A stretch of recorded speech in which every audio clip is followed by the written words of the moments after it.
Coming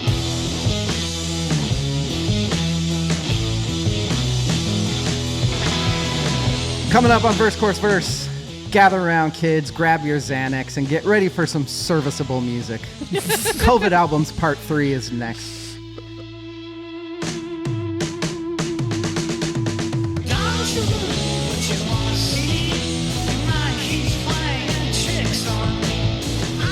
Welcome to Verse Chorus Verse, episode 90.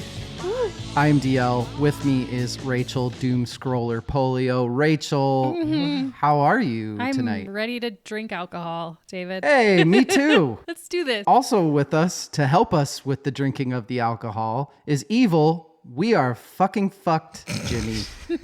Evil, how are you doing? I'm doing so good. You guys were late. I was waiting for you for I don't know how long. Sorry about that. That's absolutely never the That might case. be backwards. Every week, but we still love Evil. It's referred to as Stanton Standard Time in my neck of the woods. I like that. Every big family has that one part of the family. You got to tell them to be there at 4 so that they're there at 6. Yeah, that's 6:30. Yeah. Yes. That's you. That's Evil. That's you, Jimmy. You're welcome. Just to warn everybody listening, as I check to make sure again that I'm recording, because I am a shit show today. This has been a hell of a week. Rachel, you too. Yeah. Yeah, we're having real job fun. Yeah. I always say, don't let your real job affect your fake job. Evil, what about you? How's your week been? It has been very busy, but I'm here and I'm ready to have fun. Do you want to know what actually interests me? And I'm not at all being flippant. What's that? What does a busy, evil week consist of? This week it was tons of portfolio creation for software development. Nerd. The week before it was probably very different from that. How many hours a week goes into working out for you? Working out, You don't call it working Training. out. Yeah. Training, yes.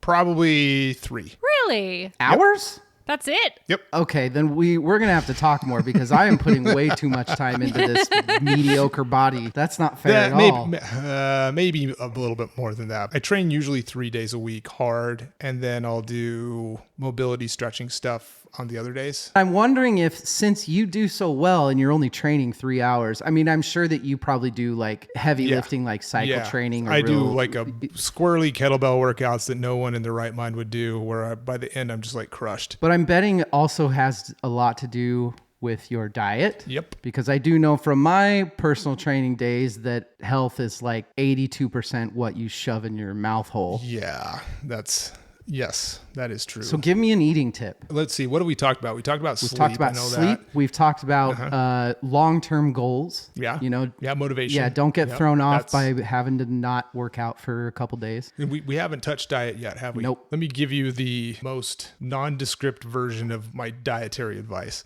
You could break successful nutritional strategies down into 3 different ones. Restricting food sources. That would be like picking, am I going to go vegan or vegetarian or paleo or keto or carnivore? You're restricting to like certain food types. The crazy people who just weigh everything and do like macros. Mm-hmm.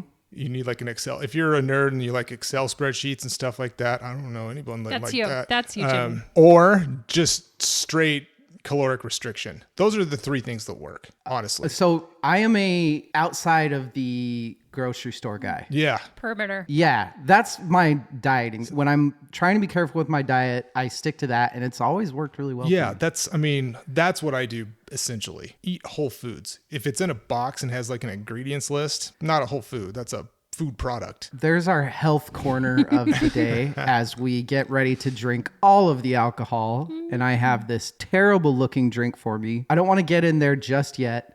I want to have a talk with you guys about music this year. Releases, 2022. Oh my God. I have a hot take because the universal thought that I've heard so far in 2022 is it's one of the best release years we've had in a long, long time. I am starting to very much think, I'm not giving anything away yet on this quickfire if I hate these albums or love them or what, but my hot take is that this is a very, very, very quantity over quality year. Yes.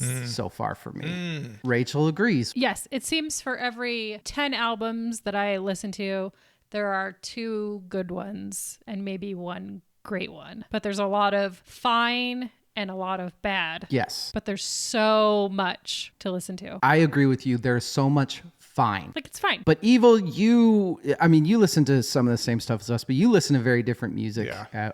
All three of us listen to very different music than each other. What are your thoughts on this year so far? I was in the camp of what you were talking about before you made your point, and now I'm second guessing that. So I'm wondering if, to your point, there's just so much of it that I'm being selective in picking what I think is great. Everybody's releasing stuff. Yes. And so I'm going to gravitate to what I want to listen to when I'm listening just for fun. To your point, listening for these episodes, it's hit or miss. I'll have to think about that. I mean, the overall thought on the last two is a great example of that. For those of you listening that have never listened to a quickfire before, what we do is this was a way.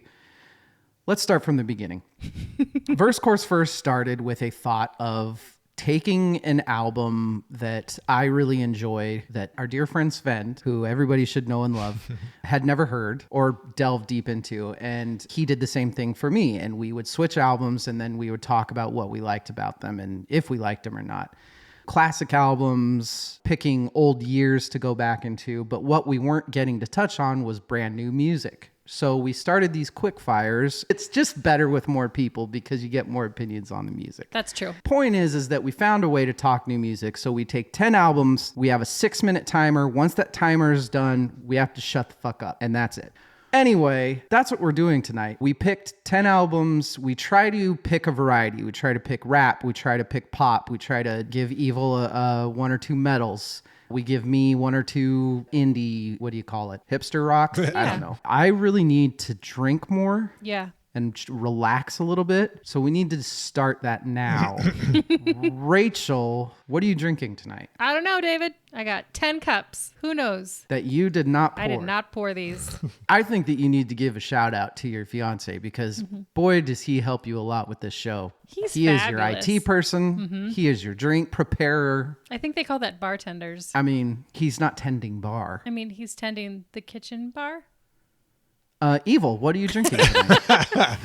I am having a cherry bourbon sour. Ooh. Fancy. It's whiskey sour with cherry herring mixed in. Yum. The recipe that I just grabbed one off the internet and it needs tweaked. I think it can be good. It's fair right now. Too sweet? Not sweet enough and out of balance. What I think part of that is the recipe called for like 2/3 measurements, which is not a common thing. So I have one jigger that has like a third marker on it. So I do like, it's not good. I'm going to have to play with it. It's not a pretty color. Actually, it looks good on there. It looks brown to me. It looks red in the camera. So you're seeing a better version. It's okay. So once you get it worked out, give it to me. I do have, I don't know if you can see this. Is that a bourbon cherry? It's a cherry, but with a skull. That's fun. I have a little skull cocktail pick. That's awesome. Yeah. And then there's me. I have two very different drinks. One of them is great. One of them sucks. Oh. Maybe that is my theme. I did it on purpose. There it is. For every album that I think sucks, I'm going to be drinking some of my Blue Lagoon. What makes it blue? Is that Curacao or? Curacao. So this is the problem with being a cocktail idiot. This is what happens for me, is some joke will happen with some friend where they're like, I was at Chili's and I had this bright blue drink where there were gummy sharks in it and stuff. And then you think, next time that person comes over to party, I'm going to make a gussied up version of that. And so you end up with a bottle of blue Curacao that who the fuck wants to actually drink blue Curacao because it's disgusting. But then you keep looking at it in your bar and you're like, God, I got to use this. Mm-hmm. So then you end up making a drink like this, which is blue Curacao, vodka. But I did make homemade lemonade. So it's homemade lemonade, blue Curacao and vodka. That sounds good. It's not good though. The homemade lemonade is amazing. How much of it not being good is the way it looks? You know what it looks like already. You can't just close your eyes. Yeah, he's closing his eyes and drinking it. That's a good point. Blue Curacao has this diet sugar taste. Yeah. It's just Hard not. pass. I also have a very good enlightened Paloma. Ooh, that's pretty. fancy looking. Yeah, it's some mezcal, some grapefruit, some lime, agave syrup, and then a little bit of Italian grapefruit soda. Yes. It's this. A good Paloma, man. That is a killer drink. It's perfection. Anybody have any last wishes before we get into these albums? I wish I didn't have to listen to some of these albums. Same. Same. Before we go in, I had an outdated list of the albums we were supposed to listen to until earlier today. Uh-oh. So I had to scramble and listen to a couple of new ones. How was Jack Oh, White? this guy. You dumb idiot. What'd you listen to? I had Silverson Pickups and Florence and the Machine on my list. Oh, you dumb. Oh, we They even were had the in- conversation about Florence. Dude, The people I work with are a goddamn mess. I'm telling you. You're not wrong. Fuck. A promo reminder. We'll be right back.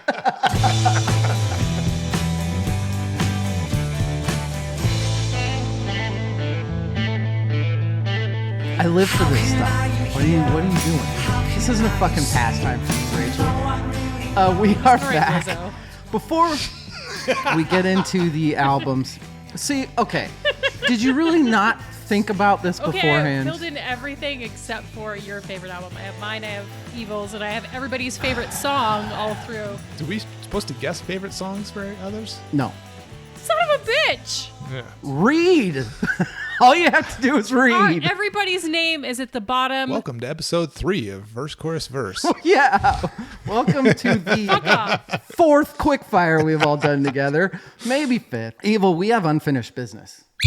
There you go. We owe 3 shots because in the end of our last episode, we talked about Origin of Symmetry by Muse, and we had the same exact 3 favorite songs. So Oh. okay. Let's get into this. let's. 10 albums, 6 minutes an album. Before we do that, we got to do the friendship test. Rachel, I think you are undefeated. So you start. What was Evil's favorite one of these 10? Okay, I wanted to say Megadeth. That's what I wrote down right away. But I am going to go to Halo Effect. Halo Effect. I'm going to go to Halo Effect. What about mine? I put Built to Spill. The Doug Marsh. That's an album we're going to talk about. This wasn't that hard for me, but I'm probably wrong. Usually am. Doesn't matter. Evil, I chose the Halo Effect. And so we both did. Yeah. And Rachel, I chose Lizzo. Yes. Because duh. Evil, what about you? Okay. I picked Built to Spill for you for a number of reasons. With Rachel, I always pick the wrong thing. Not my instinct. Go with Not Your Instinct. Because this was one of the albums that I just listened to today, I'm going to say Regina Spektor. Mm-hmm. Yep. All right. So we've got our picks of whose favorites are whose. Next thing that we have to do before we get into these is we have to pick which album is going to get the highest total amount of thumbs up. For each one of these albums, we give on a scale of 2 thumbs up down to 2 thumbs down.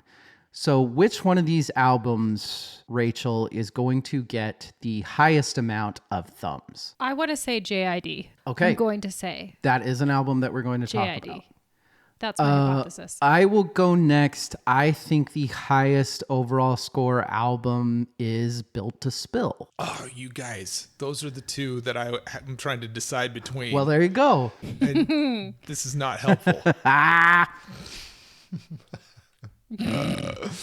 I was wanting to go last so I could strategically. It didn't help. Yeah, I know. It didn't help. My strategy sucks. You are going I could have last. thrown everything off by picking something weird. What you get You for can trying do to be it. smart. Built to Spill. All right. This actually makes sense to me so far. Is that last time was insane. Shit show of who knew what the hell was nothing made sense. This kind of does so far. But now we get to who is going to get the lowest amount of thumbs. Which album?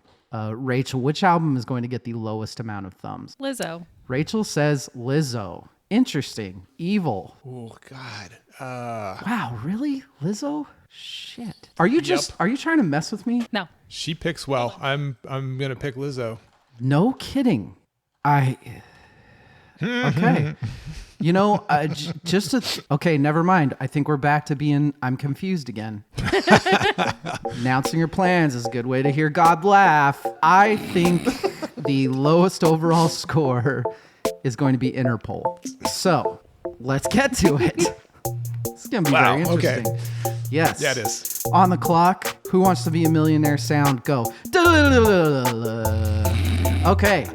The first album that we're going to talk about tonight is Special by Lizzo. I'm going to start this one out. I'd never heard Lizzo at all. I didn't really know much about Lizzo. I knew of Lizzo, so I did a little studying first. I like the vibe. I like what it's all about. It's a, what do you call it, body positive? Sure. Positive, female, cool vibes kind of thing. I had always heard a lot of people were, she's different. It's something else. I was expecting much more. The reviews are very good. I thought it was going to be something different. I turned it on. You know, it's refreshing that it's not some Kardashian clone, but she's still saying the exact same shit. It's bad bitch o'clock. I can see where it's likable. Thick 30, baby. Exactly. I see where it's likable, but I don't get why people claim that this is forward thinking. It's not. I've been training. I can flex that ass so when I shake it, make that camera flash. That's fucking stupid. She has a point, though. What? About I was in a. I feel like she could have done something better with the fact that she had enough producers. She had Blake Slatkin, she had Max Martin, she had Ilya, she had Pop Wanzel, she had Benny Blanco, she had Peter Svensson, Emily Warren, Ian Kirkpatrick, Savon Kotecha, Felix, Nate Mercuro. She had Terrace Martin, Omer Fetty, Joseph McVeigh, Mike Dean, Dowd Anthony, Mark Ronson. She had Thomas Brennick, John Bellion, Michael Pollock, Stephen Johnson, Jordan K. Johnson, Kid Harpoon, Quell Chris. I just feel like with that many producers, you can do a little better. Although there are some well-produced songs. And with that, I'll turn it over to Evil. Sigh. So in one of the gyms I used to train out of, they played quite a bit of Lizzo. I actually like some of her songs quite a bit. They're very earwormy. They will grow on you. This album wasn't the greatest for me. She herself said she estimated that she wrote 175 to 200 songs for this album. And these were the best. This group of 12 was picked from that group. If you can write 175 songs, you're writing bad songs. Rachel, how do you? Yeah, I didn't take a drink. Oh shit, Rachel, what are you drinking for Lizzo? I don't know. Let's find out. All right, do it. Sparkly alcohol. Smirnoff Ice Margarita. That's what that was. That was Well, good. let us guess. Oh, sorry. How are you supposed to guess? You're not in my mouth. Rachel, what are your Lizzo thoughts? So before we became, I don't want to say throuple because that excludes Sven, but before we all got together and Lizzo had her first album out, one of me and my friends decided to have a Zoom meeting and dissect Lizzo's first album. You cheated on us? I pre-cheated on you because this wasn't a thing yet. You and Sven weren't even together at that point. But I knew Lizzo's last album pretty well. This was bad. I didn't like it. Damn it. I hated the first time I listened to it. It grew on me a little bit the second time. Me too. The About Damn Time, it's good, it's catchy, it's super overplayed, and it does have a good message through it. Like you said, there's 16 producers on it. It's bad, it's boring, it's the same song repeatedly. There was a Lauryn Hill theft in there in the middle of that. Yeah. I was listening to it and thought David is 25 producers, by the way. Was it 25? I only counted 16. But yes. There were a lot. There was a lot of, but that's the thing with pop music. Is it even theft anymore? They It's just samples. Also, I would like to point out that this woman is a classically trained flautist. I heard no flute at all on this album. See, this is the thing. You are right, because I am now remembering that, but I am not remembering that because I had learned it for this album. I remembered that from somebody telling me that long ago. But I don't know, it's just tired. It's offended by my videos because I'm black and heavy. That's not a thing anymore. People aren't offended by fucking videos because you're black and heavy. People don't watch videos That's anymore. Not Also true. that too. If I'm not mistaken, she was at one point being mentored by Prince. Oh. Which makes me miss him even more now, because I think he would have steered her a little bit. He would have been like, what the fuck? Yeah. That's time. I will start. I think the best song on this, and I think it's a really good song, actually, is To Be Loved. Am I Ready? Yeah. I think that's a great chorus. That's an absolutely wonderful song. I am giving it. I'm giving it 1 thumbs down. It's not like an actively offensive album, but it's the new equivalency of like a male singing or rapping about how amazing they are, and it's just, I think it's stupid. Evil. I agree with you. I think that To Be Loved, Am I Ready is the best song. I think it's the best song because it's basically Hall & Oates, You Make My Dreams. Oh shit. So It is. and they did a pretty good job with that. I love Hall & Oates. The relentless positivity at some point becomes a shtick if that's all you do. Yes, that is so well put. I was operating on the thought that this was this great year of music, but you like poked some holes in that theory early on. So I was coming in being like, these albums are getting 2 thumbs up or 2 thumbs down. That's it. That's all I'm giving. I'm going to throw that out. I'm going to give it 1 thumb down. It's not terrible. It's not like it didn't make me cry. Is your better half mad at you for that? Yes, she loves Lizzo. Oh. Rachel, favorite song, thumbs. I just put About Damn Time. It's just catchy. It's good. I gave it 1 thumb up because I feel like she tried real hard, even though what came out of it was not fabulous. I think she's capable of so much more, though. Like, she's proved that. Yeah, for sure. All right, let's get to album number 2, JID's Forever Story. Rachel, what are you drinking? Oh, great question. Something in a red cup. Oh, this one's light. That means it's straight alcohol. That is Fireball. Yep.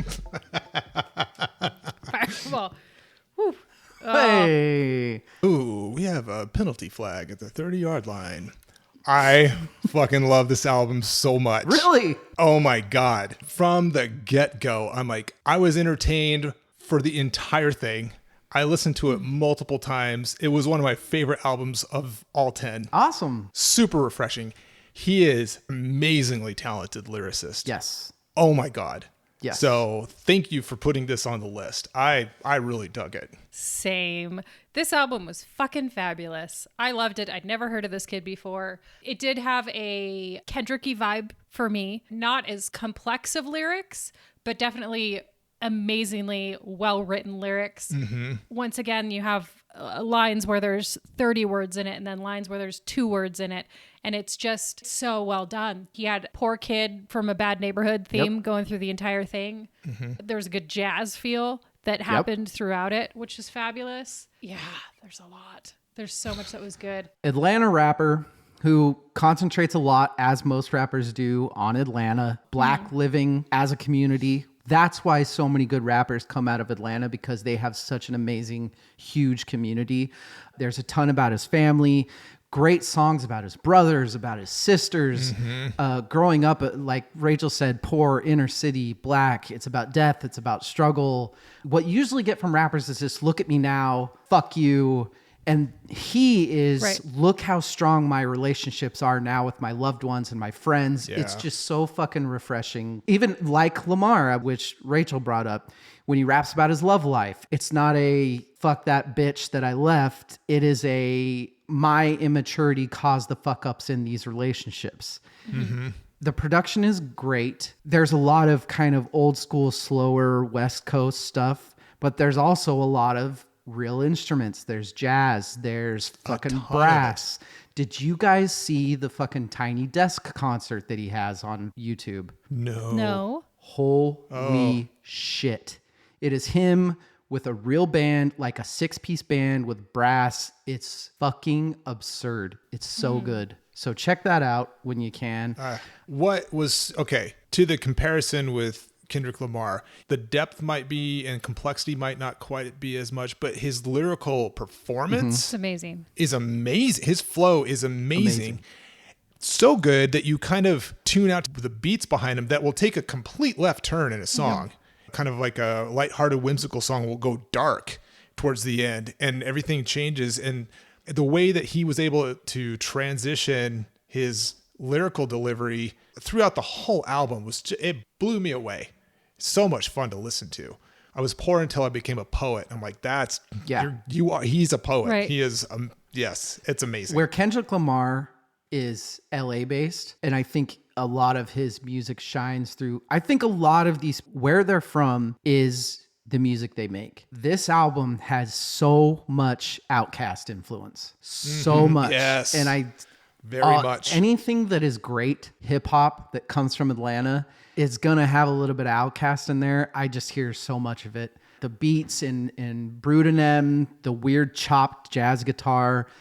It's just, there's so many things that you don't hear in normal hip hop. Yeah, have you guys heard any of his other stuff? No, but I was going to bring I up. didn't know who he was. I had never heard of him. From what I have heard, like, this is a very low on rap album for him. What's that mean? Like, he's singing more than he's rapping on it. You know, right in the middle of this, you have Cody Blue 31, which is a ballad, and he's singing, and there's like 2% rapping in it. And it did not kill the vibe of the Not at album all. Evil, favorite song, Thumbs. Favorite song. I really liked Radar. That's stupid, like NFL announcer or what football announcer might have been college football. The referee Dude, that thing. killed me. I'm like, I was hooked from the. And then the follow-up song, Dance Now, I think is probably my favorite. 2 thumbs up. Rachel, Thumbs, and favorite song. I picked Cody Blue 31 because who does a ballad like that and doesn't just stop the album right in the middle? It was fantastic. All of my thumbs go up. If I could have more thumbs, I would put those up as well. Awesome. So great. It's kind of a tie for Loved me, it. but since you said Cody Blue 31, I'm going to say Money. The old school, early 70s, late 60s R&B beat in Money is so fucking amazing. Yeah. So I know that we was a just good fawned track. over this like oogling dummies. I gave it 1 thumb up. I know it sounds stupid after how much we just gushed over this, but this wasn't amazing. I wouldn't run out and buy it. I thought there were like 4 or 5 songs that were kind of like, it gets a little bit old.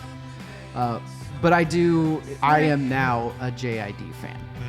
Album number 3, which we do have the rights to, ladies and gentlemen, is Yay! The Other Side of Make Believe by Interpol.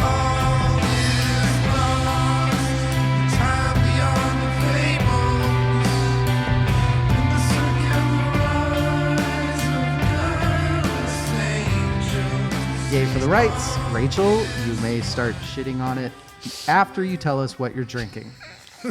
Okay, let's lighten things up a little bit. That is All Day IPA. Oh, Rachel's drinking an IPA. New Interpol, Rachel. Oh, Interpol cover band plays Interpol. This was stupid. This album was I wrote down, I would like to officially apologize for making you boys listen to this. There was nothing memorable about this album. It was boring. I wrote, I am so bored. And then at the last song I wrote, already over? ? Dang. Aww. I pushed this one on you guys and I thought it would be great and it was bad. It was boring. There was nothing memorable about it at all. Evil, you can go next. I've got something that I want to do for this, so you can go next. Okay. I'm so glad that she just said what she said because I didn't want to hurt her feelings. I was like, she picked this album. I did. It was such a slog. Yeah. Boy, they need to do better. They need a longer pandemic. Or a no pandemic. They need not pandemic. They need maybe. more time to. Yeah. Boy, I don't know. What the hell? Oh, okay. I guess I'll go. All right. So I'm a huge Interpol fan. I love Interpol. My theory, because I didn't pick this album to do on this, Rachel did. I think there was a little bit of revenge in Rachel's head. I think she wanted to take something that she knew that I loved No. because of the Save Ferris episode that she was going to grab and throw on the ground and straddle and just crush its skull into the ground while I watched. That's my theory on it. So here's the thing about Interpol and my love for them. Most music nerds say that Interpol's first album is their only great album and that their second album was good and the rest of it is blah. I disagree. I think they have a lot of great music. But here's the thing about the last 4 albums of Interpol. I have not liked them until their next album came out. Every single one of them. So you'll like this next album comes out? When El Pintor came out, I went back to their last album that I didn't like and I loved it. When Marauder came out, I went back to El Pintor because I hated Marauder. I loved El Pintor. It's one of my favorites now. And now The Other Side of Make Believe came out. I listened to it once and decided, you know what I'm going to do? I'm going to review Marauder. Marauder is a great album. Released in 2018. It's pretty brilliant. They finally walked the line between like full dark side and we're just too easy going to be dark anymore. Maybe it's a we have a bunch of money now sort of thing so we can, go to the beach a bunch. They grew out of their full jade and they went a little bit hippie. There are laments on it about better days, look towards, it's less crooning, a little bit more submissive. There's songs like Flight of Fancy that suddenly and magnificently build up purposefully to this beautiful chorus where Interpol really shines. Keep going. I feel like maybe they're just getting worse and worse and worse. No. This wasn't so bad. No, because... And then they put out a Are you the shittier frog album and in you're the like, slowly boiling water here? even the soundscapes on Marauder, which they aren't Interpol's best efforts, they still work. And there might be a lot of mediocre on there, but it's definitely not terrible. And it caps off with this quintessential Interpol sound of songs like Complications. I really enjoy Marauder. I really enjoy about 47 seconds of this new Interpol album. Yeah. Interpol, I can't wait for your next album so that I can go back to The Other Side of Make Believe and listen to it and enjoy it. Okay. no, just scene. Rachel, song and thumbs. I don't fucking care. So 2 thumbs down. I don't know about the song. I liked the last one because it meant that the album was going to be over. That was good. Okay. So go easy. Thumbs down, both of them. Okay. She stole my answer. Go Easy, Palmero was my favorite because it ushered in the era where I don't have to listen to this album ever again. I'll give it a couple of thumbs down. It did not rock. So my favorite song on Marauder is Complications. I think it's fantastic. And I give it 2 thumbs up. Good job, Marauder. I think Fables is actually a really good song on The Other Side of Make Believe. I do give The Other Side of Make Believe 2 thumbs down. And that is Interpol. Rachel, Sorry. there's your revenge. I hope you're happy. Not even revenge. We are even. We're not even. even. Totally. It's not easy for me to bash one of my favorite bands of all time, Rachel. It doesn't matter that you hated it if I hated it too. I have to hate it and you have to love it. And then I have to shit on it for at least 30 minutes. No, because you know what's hard? This is both of your introductions to one of my favorite bands. Yeah. So now I'm going to have this That's thing true. in my head of I have to show you why this is a great band. That's your fault. That's true. Sorry. So this is our least favorite album. I win. Aw. Let's go to our 4th album of the night, which we do have rights to, ladies and gentlemen. Yay! Thanks, Doug. When the Wind Forgets Your Name by Built to Spill.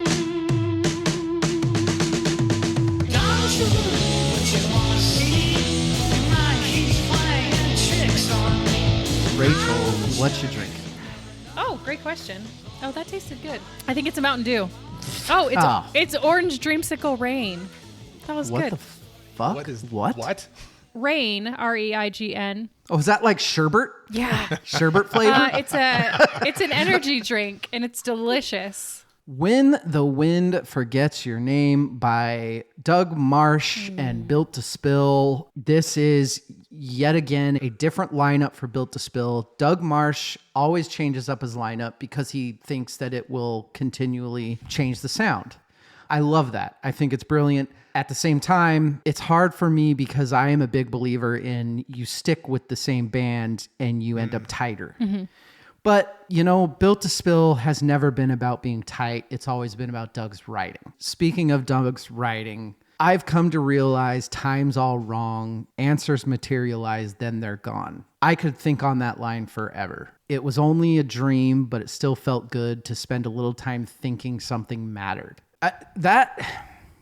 It's been a long way since the start of it, and part of the problem is you're such a part of it. That is such a Doug line, and it is why I've always been completely in love with Built to Spill. When the wind forgets your name, the world can be so cold. Geology, genealogy arbitrarily eventually came up with me. I learned a lot about the way things are and what we're supposed to do and why you're me and why I'm you. I could just go on forever. I don't know how he does it. I am in love with Doug Marsh. He's brilliant. I do think that this album does suffer from that fact. Built to Spill it's not a band. And not to say anything bad about the other musicians that are in this, because they do a great job. And Teresa Esquera and Melanie Radford, but they actually are not anymore. Like, they recorded this and now they're not part of the band anymore. Thank you. So I'm not saying anything against them. They're amazing. There's a great concert on YouTube that you can catch them. But I do think this does, I don't even want to say suffer. It's just old Built to Spill. It's just better. Yeah, I agree. I love Built to Spill. All Built to Spill is good. I do have to say that this is, I fell in love. Keep It Like a Secret? Yes. Oh, you mean that you're talking about not a guy. albums. Yeah, that's where I fell in love. Yes, the sound is different with different musicians. It was good for me. It wasn't, there's your Built to Spill album. I got that at the Record Exchange. It was good. And I love Doug, and he's super talented. It wasn't amazing, but all Built to Spill's good. It's like pizza. There's really fantastic Built to Spill, and then there's good Built to Spill. Yeah. And this was good Built to Spill for me. Switching up your members does give you a new vibe, but maybe, you're not as tight with your other people. Yeah. If you're... And God damn that guitar tone. He just, man, that man has a guitar tone. Evil. Built to Spill, I have an interesting relationship with that band because I don't like his vocal delivery. It just is not my thing. I could see that. But he's fucking musical genius, and I love his guitar work and his songwriting. And they're like hometown band. Yeah. So it's kind of like, is the high school football team going to be good this year? I don't know. Let's go check them out. And then you go and watch the game, and they're either good or bad. Gonna Lose comes on, the first track, and I'm like, fuck yes. Yeah. This is a Doug Marsh guitar that I love. Absolutely. And so I like this album because of that. I like the vibe. It did it for me for a Built to Spill album. I think he did a lot of shrooms for this album. You think? Yeah. Maybe? Am I right that this was recorded in like 2019? Yes. Like way pre-pandemic, which is interesting. I don't know if that influences the sound differently than if you would have recorded an album more recently or not. He's been real big on his last few albums of just having good musicians that were local just come in and record. Yeah. My favorite song on it is Understood. It's just a good sit down listen. I gave it 2 thumbs up. I don't think it's the perfect album by any means, but it's Built to Spill. I'm never going to give Built to Spill not 2 thumbs up because Doug Marsh deserves all the thumbs. He always will. Rachel. David, I drew this picture. Look, it's all of us. Are you That's so good, you're right? drunk? We all have headphones. All right. My favorite song was shut up. Gonna Lose. I just loved it. Coming right out of the gate. It had some fantastic guitar in it. Had a Pink Floyd vibe that I was it's into. good. Yeah, it could have two thumbs. Evil. I thought Rocksteady had a good groove. It was a little different. That was a fun song, but Gonna Lose, that hooked me. That guitar riff, man. I'm also going to give it 2 thumbs up because that means I was right. And this gets the most thumbs. You cheated. Dude. Yeah, just like Rachel cheated on the last one. So we're even. All right. Good job, Doug Marsh. Now it's time to go to the Will of the People by Muse. Rachel, what are you drinking for the Arena Rock Brit threesome? Complete something hard. That was definitely a beer. Shock Top. That's what that was. Wow, I haven't heard of a Shock Top in a long time. I think that's probably pretty old. Evil, start us off. So when we talked about Origin of Symmetry, I talked about how I preferred more recent Muse. Mm-hmm. I had skimmed this album before we recorded the album swap with Baroness and Muse. So when I started listening to it for this episode, I'm like, well, clearly it's going to be, I was wrong. This album is not very good. There's some good songs on it. There's some songs that I really like, but as an album, good parts on it. Which part? It sounds like a couple of really good tracks. Some of them sound a lot like Queen. Yes, right. With a bunch of B-sides. Yeah. And soundtrack work, like stuff they recorded for a Chevy commercial or, I mean, when I actually put on the headphones with more analytical ears, I was like, it's played well. I mean, they're tremendous musicians. Sure. Yeah. But lyrically and It's what happened when good musicians and good writers write bad music, kind of thing. Yeah. I wrote, I am so angry I had to listen to this album. I didn't know I hated Muse until I listened to this. I started out saying, is this Beautiful People? The very first song, I was like, what the fuck? It sounds like Beautiful People, right? Why? And then, especially right now. You know who we should copy right now? Marilyn Manson. Brilliant. Bold Why move. not? That is a bold strategy. Bold move, Cotton. Let's see how it turns out. Yeah, it had some Queen. That's what I had taken a picture of and sent to you boys. Ghosts. Horrible rock ballad. This is pure garbage. I hate it. Come at me. Did you love that? That was your favorite song, wasn't it? No. Oh, okay. Is that the How Can I Move On? Yeah. Fuck that. That's exactly what that was. Dude. This sounds like being pinned down and given amphetamines and LSD. That sounds delightful. It sounds chaotic and not fun. David? Is this album good? Sure. I think this album is good. What? But there are certain things. Okay. I liked it better when they came out with Will of the People when it was Uprising. When they originally did Will of the People as a song called Uprising, it was good. Do I like the song Compliance? I liked it more when it was called Resistance. Do I like the song Liberation? I think it was better when they had it as United States of Eurasia. Won't Stand Down, that's an okay song, but it was much better when it was called Contagion. Ghosts suck, and they should have just left it with Falling Away with You. You Make Me Feel Like Halloween is fun, but it's more fun when it was called Blockades. Kill or Be Killed is almost as good as Stockholm Syndrome. Verona is a really poor rendition of Something Human. Euphoria is a couple of the good parts of Knights of Sidonia, and Our Time Is Running Out, but just listen to those instead. We Are Fucking Fucked. I actually kind of like that song. It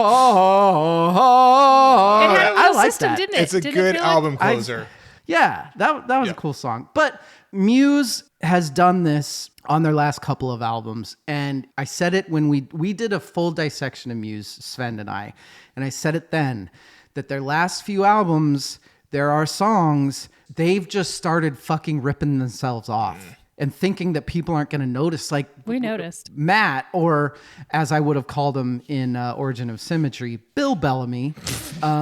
Muse fans know your music. We know when you fucking regurgitate something. And that pisses me off. It really does. They are kabillionaires that are selling out 50,000 arenas. They're coming out with albums every 2 years. Write something better. You guys are fucking talented. You have one of the best bass players in a fucking band right now. And you're coming out with You Make Me Feel Like It's Halloween and fucking Ghosts. Ghosts is one of the dumbest fucking songs I've heard. It's the equivalency of Motley Crue doing Home Sweet Home. It's the worst fucking move. I hated this. Well, they are dreamers, but their hearts are cold. Do you like that? You don't like Home Sweet Home, do you? I love Home Sweet Home. Oh, Jesus Christ. We can't even be friends anymore. I'll just run away high so I don't come home away. Evil, thumbs, and best song. One thumb down. I'm not going to give it 2. They're too good to give 2 thumbs down. They still play well, even though, Sure. My favorite song was Kill or Be Killed. That's one of the heaviest songs they've ever written. Yeah. I actually like Compliance too. It was, yeah. I wrote, you make me feel like it's Halloween because it was so bad. It was so bad. It was maybe, I don't know. It was quirky, but it's... Maybe that's why I liked it's it. just the decision just... Nope. I don't get the decision to do that It was song. all real bad. No thumbs. I know they're good musicians, but this is hot garbage. Yeah, so my favorite song was We Are Fucking Fucked. I gave it 1 thumb down. Same thing as you. Look, these songs are catchy. And there's good parts, and there's good bass lines, and there's Matt's doing cool things. But the bottom line is it's all shit. There's nothing new here. And just because they throw in some fucking Slipknot guitar for 30 seconds in one song, it's the same fucking shit. It rocks, but it sucks. Yes. Like Interpol doesn't rock, and it also sucks. Interpol we don't album. have to do this. That's our first 5 albums. We got to take a break. David's got to go die inside a little bit with all this Interpol hate. We'll be right back.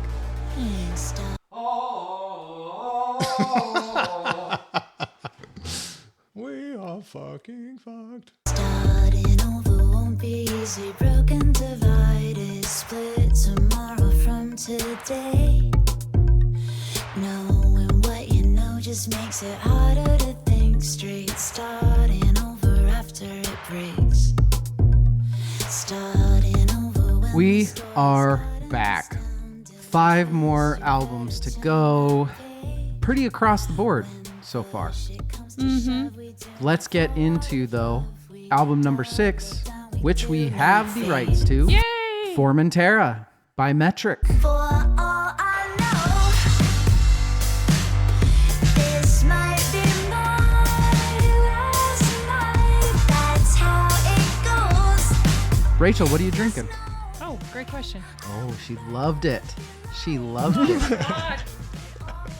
I can't pronounce that word. Cointreau. Oh, God. He just gave you a shot of Cointreau.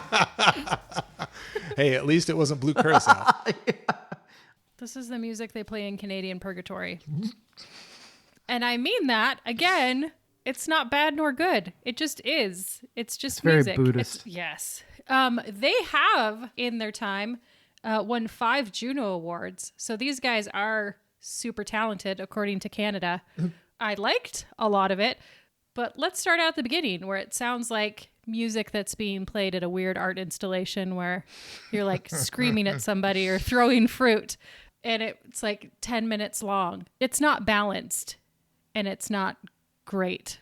It's fine. A lot of it is fine. I was listening to it. My friend Trevor next to me said, boy, this music sure does exist, which I feel like is a great. It was fine.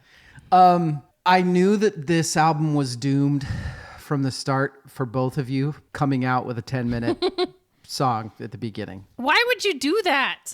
I didn't know when I put this. No, why would they do that? Why would they I like it. do that? I like it. You're a monster. I haven't loved Metric's last couple of albums. I feel differently about this one. Doom Scroller, which I honestly think is...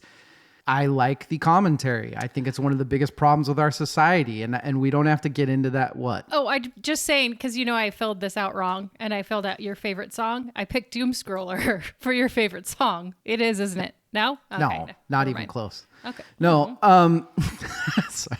That was Not aggressive. even close, you dumb idiot. But what I want from Metric are this amazing synth work backed by Emily Haynes, like beautiful, calm, cool vibe. I will always picture them as the band from Scott Pilgrim versus the World. Yes. Clash at Demon Head. Yeah.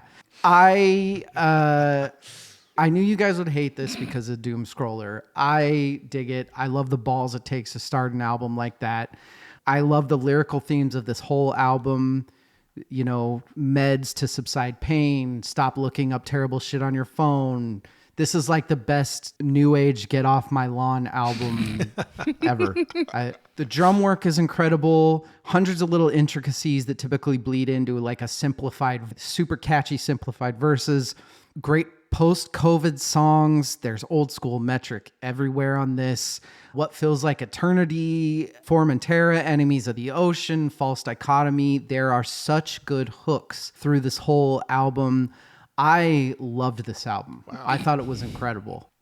Evil, what about you? So it was one of the first albums I listened to in this block of 10. I'd listened to it and then I went through a bunch of other stuff and then I went back to it this week and I'm like, I don't remember this at all. And I don't hate it. I'm not in love with it. I kind of like it. It works. You're talking yourself through it right now, aren't you? I think so. Oh, that's great. One of the things I try to do is listen to these albums that we do for Quickfires in different ways, different settings. Yeah. This worked really good for me as just like the music I was listening to while I was doing stuff. If I sat down and listened to it, I'm like, this is okay. I kind of like it, but I'm getting bored.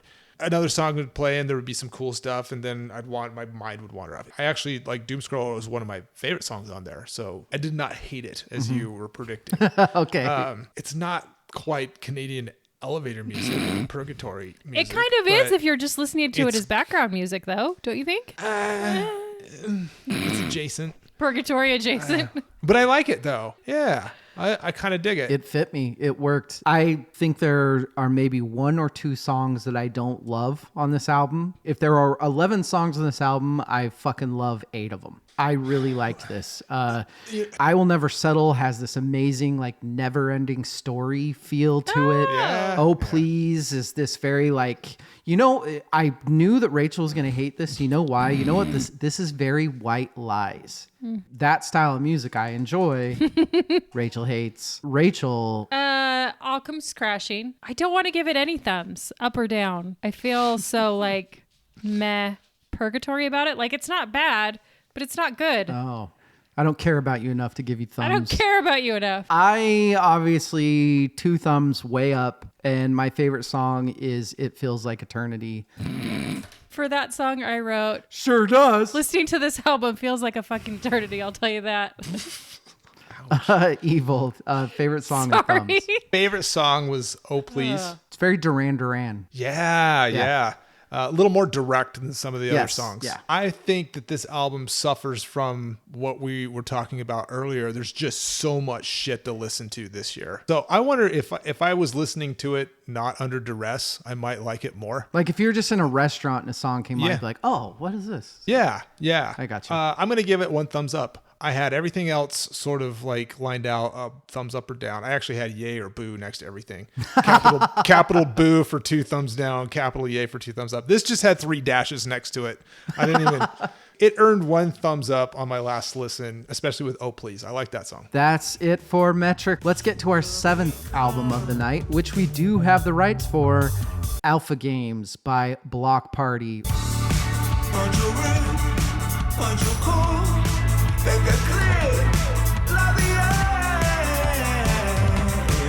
Rachel, what you drinking? Something heavy, there's a lot in there. Something non-alcoholic. Angry Orchards. Oh. That's what that is.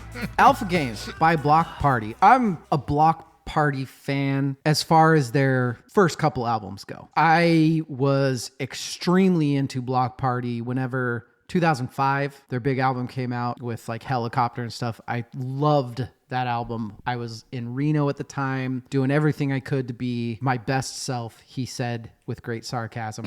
And Yes. this was totally the type of music I was listening to. Progressively, their albums have gotten worse to me. And I was very excited when the first song came on for this. Day Drinker is awesome. And it put me right back in those mid-2000 times when Bloc Party was just the coolest shit out there. The guitar fingering into the chorus, it's amazing. And they just built their song around his kind of talk singing really, really well. This kind of British poetry or whatever you want to call it. It's kind of roller coastery to me because there are also times that it is annoying as fuck to me. Callum is a snake. It's really, I hate it. I hate the maxing out your credit cards. What the fuck are you doing? Like it's this 80s bad Britpunk going into these like Katy Perry like choruses. This is a two-face album for me because there is so much brilliance on this. All the reasons I love Bloc Party are in this album. But there is a few really crappy songs that kind of ruin it. So when we did the year 2005 breakdown, and this was one of the albums that we talked about, and I remember listening to it and being like, this is not for me, but I recognize how good this is. So I don't know much about this band. Day Drinker plays, I'm like, I'm kind of vibing with this. I don't mind this. This could be good. Traps plays. I'm like, all right, I might actually like this. And then I have my note down. It's a trap. Yeah. The rest of the album fucking sucks. I don't know if it's good or not. It's not for me. No. It feels lazy. It feels very lazy. It was sneaky to me. They'd warm me up, get me all good to go, all excited, and then a terrible song would happen. But then the next song would come on and be like, oh, yeah. Rachel, what about you? Same. They'd warm me up and get me all excited. Yeah, it came out. Day Drinker. Loved it. A good theme to it. And there was a lot of like shit, bad, rough justice. You can't hang with us. Yes. Like there was a lot of stuff in there that was just stupid, poorly written, bad British. You're maxing out your credit cards. You're very good at that. I'm going to say that a lot. It felt very lazy. Sorry, Rachel. Evil, were you going to say something? And twins. And twins. I didn't like it. See, I liked I think a couple songs on it, and then the rest was kind of a throwaway. I think this is a good Bloc Party album. I need more time with it. It definitely grew on me, but I agree that there is some really, really bad stuff that I am never going to like on this album. Yeah. Which, that's bad. I'm not going to go buy this album and max out my credit cards. You're an idiot. I love their bouncing guitars. There are some songs that are really complex as far as production. They're like ping-ponging the drums with the guitar, like rolls into you. But sometimes it just makes it annoyingly busy, overly frantic. My favorite song was Sex Magic. It's very TV on the radio, but I love TV on the radio. So I'm okay with that. I give it 1 thumbs down for now. I can see ending up somewhere down the line giving this at least a thumb up, maybe 2. 1 thumbs down. I didn't hate it. It just was disappointing me after those first 2 tracks. I was actually like pleasantly surprised by this. I bet the beginning of the traps when they do the yes. I was like, oh, Evil's gonna love this. Yes. But then he comes in and he's like, you're maxing out your credit cards. Are we doing favorite songs? Might as well. Close your eyes and point. Traps. Traps was, it's a trap. It's a good song. I like that song. And it turned out to be a trap, so that works out well. Favorite song of Things to Come or Day Drinker. I like Day Drinker because it had narrative, and that was good. 1 down. Let's go with that. The 8th album of the night, which we do have the rights to. Oh, you serious? The Thanks. Halo Effect. Days of the Lost.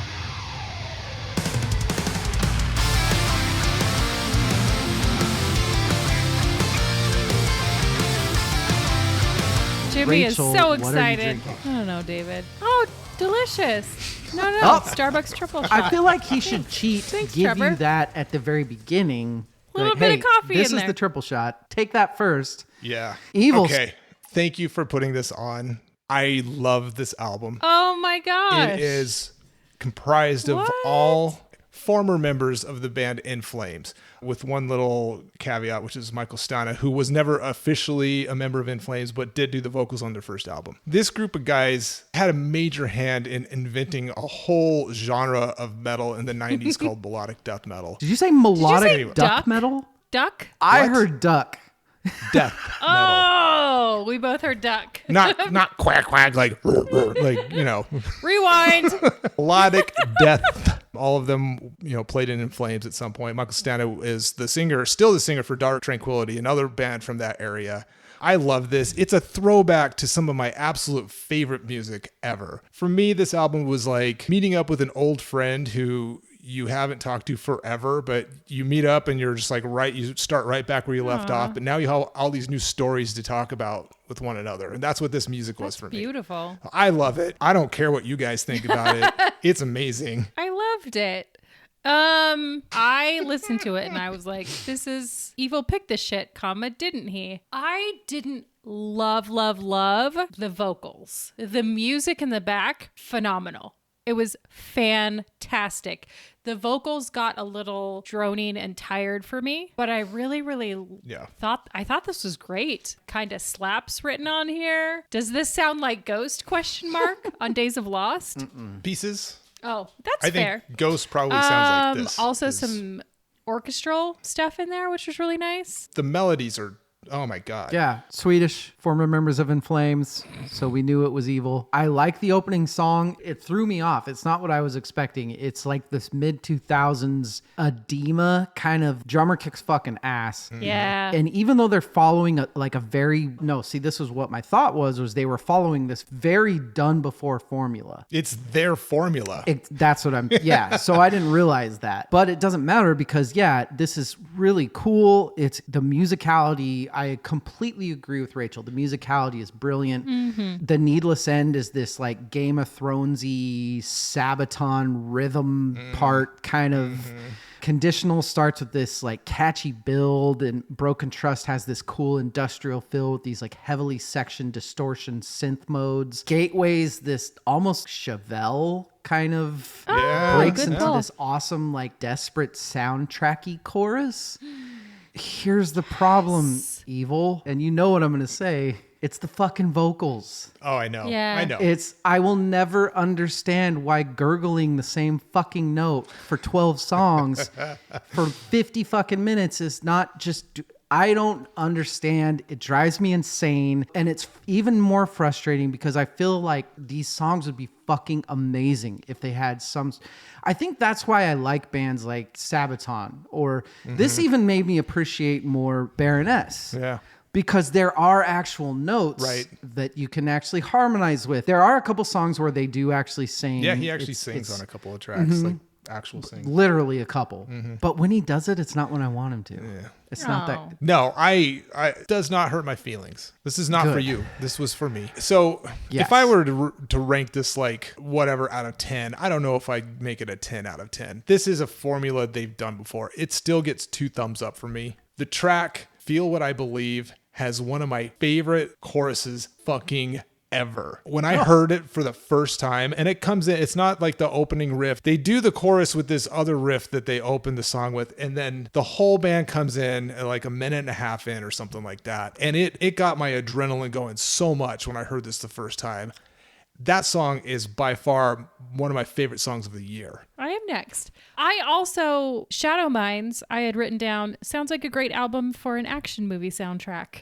And actually, that was what I picked for my favorite song. Nice. I have nothing to compare this to. I haven't heard anything else from them before, but Standing Alone, I'd say 1 thumb up. It's really, really great. Like I said, the only thing that bothered me that I didn't love was the kind of droning of the vocals all the time. We're similar, but we're opposites because I gave it 1 down because it was frustrating me. That's it was, fair. I'd be on a jog and I'd be like, I love this music. I want this guy to shut the fuck up. My favorite song is The Needles. There's like this cool, badass Game Yeah, of Thrones yeah. theme style Yep. thing going on. Let's go to album number 9. We are getting closer and closer.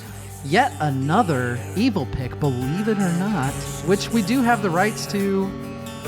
The Sick, the Dying, and the Dead by Megadeth.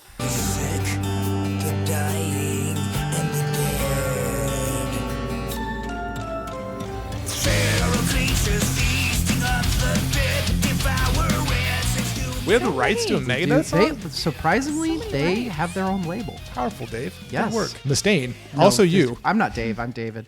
Oh, But- I was going to say. Yeah, I But know. yeah, You're David. Mustaine No. too. true. Rachel, what are you drinking for good old Mr. Mustaine? David, Raspberry White Claw. Megadeth putting out their 16th studio album. Megadeth in the Classroom. Learn about all your favorite moments in history from America's favorite metal band.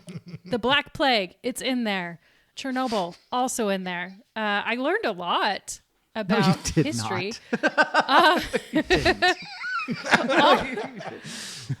Also, was that iced tea? Yeah. There's something for everyone in here. I loved this album. This was great. So full of shit. I don't. If you have 16 albums out, this should be so good. And again, I don't love metal, so maybe this is just me being an asshole. I feel like there should be something like super, super fantastic. Love this. This is great. But I didn't feel that way. Yeah, I'm not going to bash on this. I don't feel right doing it. There's a lack of vocal dynamics on this, which I'm not going to say it is or it isn't, but all I'm going to say is that Dave Mustaine had throat cancer. So I don't think there were a lot of dynamics on this album. I don't know if that was the reason. The Sick, the Dying, and the Dead, fun hooks. There are things that I don't think, I feel like it's a 13-year-old trying to be badass that's not badass. Let's think about the plague during COVID. Oh. Like, what are we doing? It's metal. The guitar, bass, and drums are amazing because that's what you're going to get with Megadeth. You're going to get amazing guitar. It's still Megadeth. There's great breakdowns in Start a Life in Hell and Sick, the Dying, and the Dead. Opening classic guitar and the slide portions of Dogs of Chernobyl. Killing Time is one big hook that's amazing. And the beginning of Soldier On is rad. And the whole second half is even better than the first half of this album to me. But you have songs that are really boring. Great start to Life in Hell, like I said, but the rest of the song is so boring. It's just 3 changes over and over and over with an uninteresting chorus. Night Stalkers is the exact same thing. It gets old in like 40 seconds. The chorus isn't interesting. The lyrics of Dogs of Chernobyl is weird. I'm so alone, woman, you left me, and now I'm a dog of Chernobyl. Like, it's this, why'd you leave me? But he's comparing himself to a dog in Chernobyl.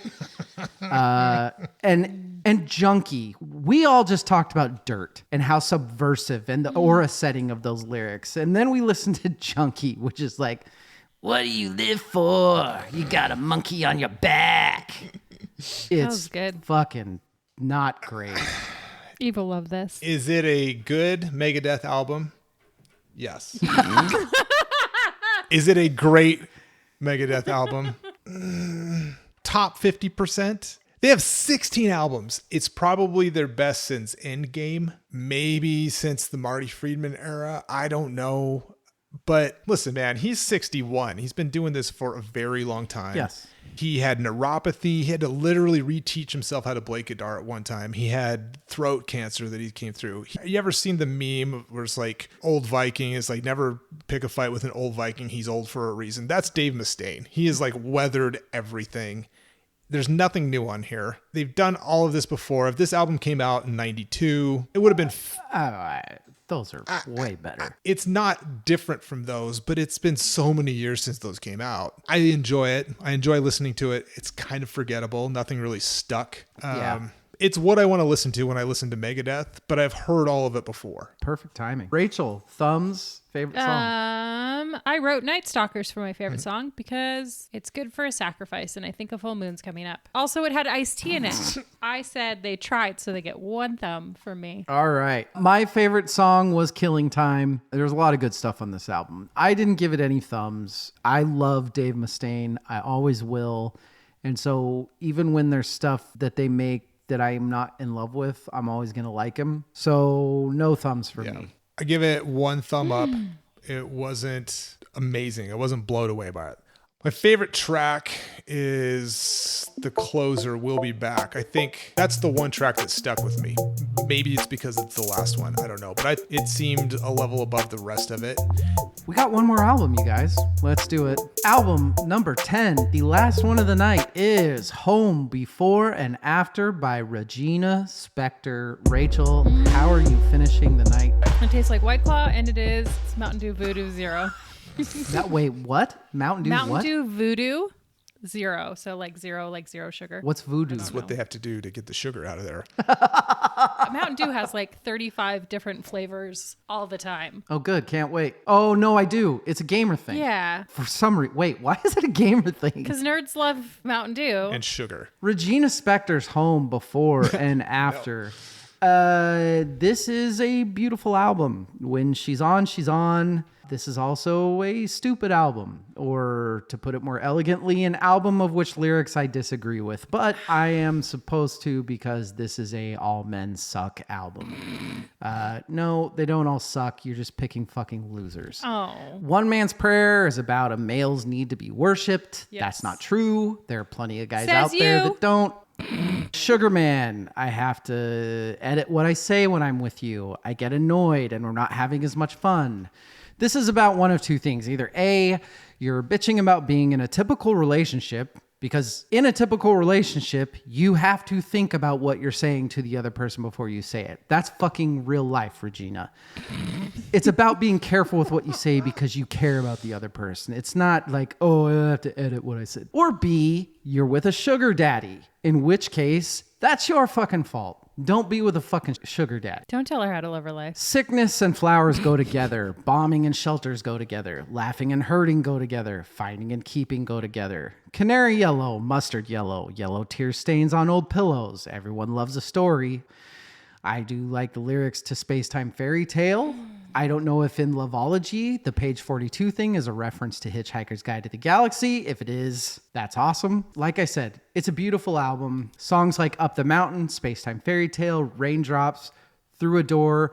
There's beautiful piano, beautiful orchestral work. I love her voice, but it is so one-dimensional and it is very frustrating from my perspective. Evil. This was one of the albums that I had to like cram for today. And I don't know what to make of it. It is existing in superposition. I went through it a couple of times and then went back to some specific tracks. It's Schrodinger's album right now. It is existing in a box somewhere where I can't open it to tell, but it's in superposition of being fucking brilliant or stupid. And I don't know which one it is. Maybe both. I would listen to songs like Up the Mountain. I'm like, this is really quirky and genius. Yes. And then I'd listen to it again. I'm like, this is fucking dumb. Like, why did she write this? And then I'm like self-conscious because I'm like, come up with some brilliant thoughts to, impress you guys. And I'm like, maybe they like it. Maybe they think it's stupid. Fuck, I don't know. I don't know what to do with this album. I don't even know if I had a week to listen to it, if I'd know what to do with this album. I feel like you guys are trying to hurt my feelings. Are you a big Regina Spektor fan? I love Regina Spektor. I think she's very talented. I didn't know that. This was Regina Spektor. It was very exactly what I expected. It wasn't anything good. This was another like pizza. Like it's just good to me because I love her. She's fantastic. There were a couple songs that suck ass and I hated, but it was very well produced, maybe a little overproduced. Had some really great strings on it. Mm-hmm. There were a couple songs where Raindrops, which sounded so much like Samson, so it kind of plagiarized a little bit, but it was fine. It was great. Yeah. It sounded like a dance. It had these beautiful crescendos and decrescendos, clean endings to the phrasing where you were just like, is somebody directing her? This is great. There was a lot of it that I just wanted to be a little bit better, and I expected a little more evolution out of her. It was good. It was great. It wasn't amazing to me from her. My favorite song on it is Up the Mountain, which I think is an incredible song. Knew it. I actually, for all the shit talking, because this album isn't for me. As a not piece of shit guy, it gets really annoying. Women get to constantly marginalize men in songs, and they get away with it because you just can. Mm-hmm. I still gave it one thumb up because the musicality is incredible in this. Mm-hmm. Her piano work, the orchestral work, the production, it's great. I also gave it one thumb up. I still don't know what my top song is. If she would have growled some vocals on some of these songs, this would have been a fucking epic. I was thinking at some point, I was like, if this was just where I said it was a little overproduced, if it was just a little dirty, just a little bit. Why can't you be more like Fiona Apple, right? Regina? What you got, Rach? Up the Mountain. Everybody's favorite song. Yep. And mine as well. It's a great song. I just love repetition. I thought that was great. If we know one thing about you. I gave it one thumb up. All right. We did it. Who was right? Who was wrong? Which band got the most thumbs up? It was Built to Spill. Built to Spill. Built to Spill got 6 thumbs We up. love Doug. Well deserved. Yeah, I agree. Doug Marsh will always deserve 6 thumbs up. I think Evil and I both won that, right? Strategery. Yes. Worst, only one of us got right. That was me. Good job. 6 thumbs down for Interpol. Sorry, Interpol. That's a brutal win for me. We got to pick our favorites. Rachel, what was your favorite album of the batch? JID. All right. Fucking fantastic. The lyrics were great. The music was great. The rapping was fantastic. His vocals were fantastic. Amazing. I was so happy that was on there. I didn't go with my gut. Dumb idiot. Out of the 3 quickfires we've done this year, we've talked a lot of great stuff about GID, but second quickfire and first quickfire was Conway the Machine. Yep. Second was Kendrick Lamar. Yep. We are rap fans. Yep. Evil. Do you even have to ask? Like, I beg to have that on here. Like, the Halo effect is obviously... Yes.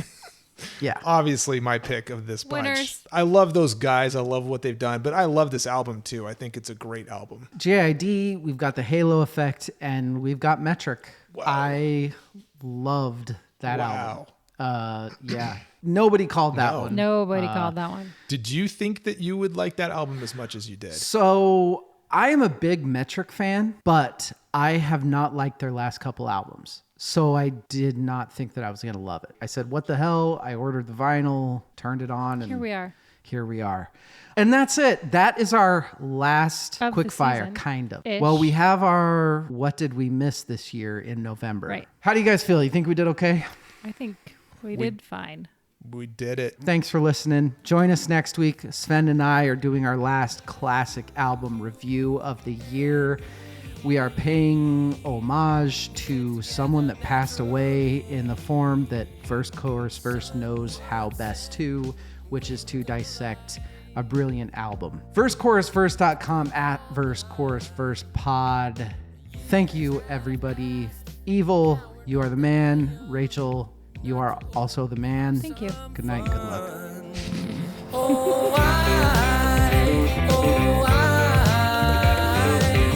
I wanna stay right by your side.